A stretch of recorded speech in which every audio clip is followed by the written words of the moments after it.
La 15e conférence des parties à la Convention des Nations Unies sur la lutte contre la désertification, COP15, qui s'est tenue à Abidjan du 09 au 20 mai 2022 aura répondu à de nombreuses attentes.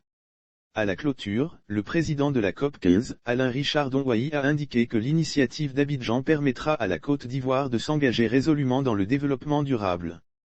La lutte contre la désertification soit au plus haut niveau d'importance après avoir rappelé que la Côte d'Ivoire a déjà obtenu la somme de 2,5 milliards de dollars, dans le cadre du financement de ce programme, il dira, nous avons tout compris l'urgence d'agir ensemble.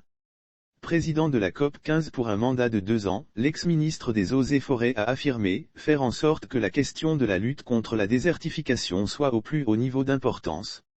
Aussi aura-t-il la lourde charge pendant ces 2 ans de travailler comme il le dit si bien pour reconquérir cette planète. Une aventure exaltante et sérieuse qu'il entend réussir avec la volonté de toutes les parties, a-t-il déclaré. La COP 15 a été un sommet exceptionnel à plusieurs points de vue pour le secrétaire exécutif de la Convention des Nations Unies pour la lutte contre la désertification, Ibrahima Thiaw. La COP 15 a été un sommet exceptionnel à plusieurs points de vue. Et ce, avec plus de 7000 participants, la présence de 196 pays et de l'Union européenne, la diffusion de plus de 4000 articles de presse en 40 langues dans 120 pays du monde. Cela est sans précédent dans l'histoire de la Convention, s'est-il réjoui. Tout le succès engrangé par la COP 15 a fait dire au ministre de l'Environnement et du Développement durable, Jean-Luc Assy, que cela a permis à la Côte d'Ivoire de se repositionner dans la diplomatie environnementale.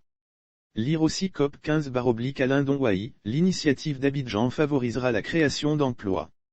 Piloté par son président, le programme de la COP 15 était riche en perspectives. Cette importante rencontre a ouvert ses portes avec le sommet des chefs d'État présidé par le président Alassane Ouattara, l'appel d'Abidjan dénommé Abidjan Legacy Programme qu'il a proposé pour restaurer les terres et protéger les forêts. À cela, il faut ajouter le caucus genre présidé par la première dame de Côte d'Ivoire, Dominique Ouattara, le forum des jeunes et toutes les thématiques discutées en lien avec la restauration des terres et la lutte contre la désertification. Tout ceci, a fait remarquer le secrétaire exécutif témoigne de l'engagement de la Côte d'Ivoire.